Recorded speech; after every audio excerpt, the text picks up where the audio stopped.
In September 2015, a two-page EPA notice quietly detonated one of the largest corporate fraud cases in automotive history.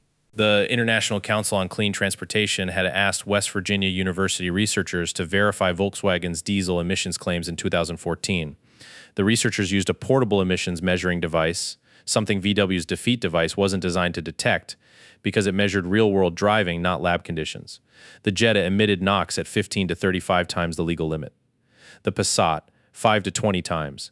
These weren't rounding errors. VW's defense initially was malfunction, calibration issue, software anomaly. The EPA's response was to deny the updated emissions certificate VW needed for its 2016 model year vehicles, and give VW 1 week to explain. VW could not.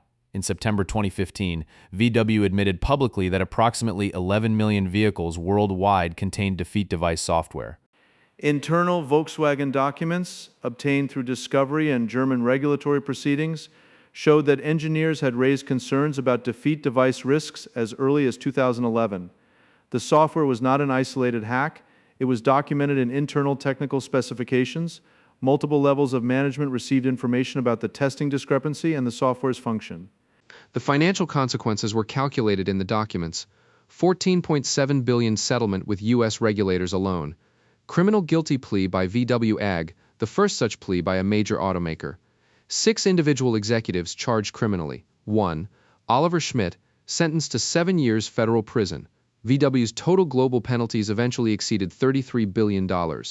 What the documents revealed about the cover-up timeline is notable. Internal communications showed accelerated document deletion activity in the weeks between when VW learned WVU researchers had detected abnormalities and when the EPA issued its formal notice.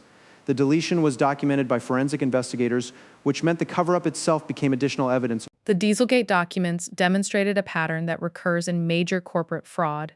Engineers who raised concerns were overruled by business objectives.